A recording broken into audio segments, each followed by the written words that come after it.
அங்கே அவர்கள் புழு சாவாமலும் அக்கினி அவியாமலும் இருக்கும். மார்க்கு 9:44. கொரியா தேசத்தை சேர்ந்த ஒரு கிறிஸ்தவ பெண்மணி ஒரு முறை ஒரு தரிசனம் கண்டாள்.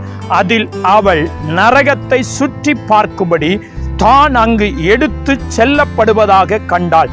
அவள் நின்று நரகத்தினுள் உற்று நோக்கி பார்த்து கொண்டிருந்த போது தன்னுடைய சொந்த தாயார் அங்கு அக்கினியில் எரிந்து கொண்டிருப்பதை கண்டு பெரும் அதிர்ச்சிக்குள்ளானாள். தன்னுடைய மகள் தூரத்தில் நிற்பதை கண்ட தாயார் நரக அக்கினியை விட்டு தன்னை வெளியே கொண்டு வர அவள் ஏதாவது முயற்சி எடுக்க வேண்டும், அல்லது குறைந்தபட்சம் கொழுந்து விட்டு எரிகிற தீயினின்று சற்று நேரத்திற்காகிலும் தன்னை விடுவிக்க வேண்டும் என்று பரிதாபமான குரலில் கெஞ்ச ஆரம்பித்தார்கள்.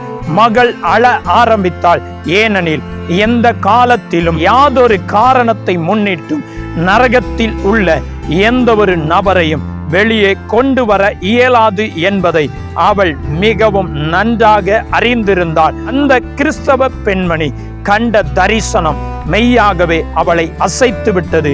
கிறிஸ்துவுக்கென்று ஆத்துமாக்களை ஆதாயப்படுத்தி தன்னுடைய தாயார் கடந்து சென்று கொண்டிருந்த பயங்கரமான வேதனையிலிருந்து ஆத்துமாக்களை தப்புவிக்க தன்னால் இயன்ற எல்லாவற்றையும் தேவ கிருபையினால் செய்யும்படி அவள் தீர்மானித்தாள். முதலாவது தன்னுடைய புருஷனையும், பின்பு தன்னுடைய பிள்ளைகளையும், இன்னும் அநேகரையும் அவள் ரட்சிப்புக்கு நேராக வழி நடத்தினாள். அழிந்து போகிற ஆத்துமாக்களை குறித்து உனக்கு மனதுருக்கம் உண்டா?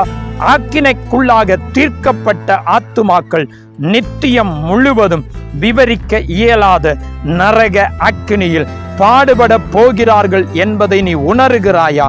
அழிந்து கொண்டிருக்கும் கோடிக்கணக்கான ஆத்துமாக்களை ரட்சிப்புக்கு நேராக வழி நடத்தும்படி மறுபடியும் பிறந்த ஒவ்வொரு கிறிஸ்தவனும் ஓர் அர்ப்பணிக்கப்பட்ட சுவிசேஷ ஊழியனாக திகழ்வானாக நரகத்திலிருந்து ஜனங்களை விடுவிப்பதற்காக ஜெபிப்போம், சுவிசேஷத்தை அறிவிப்போம். கர்த்தர் உங்களை ஆசீர்வதிப்பாராக. ஆமென்.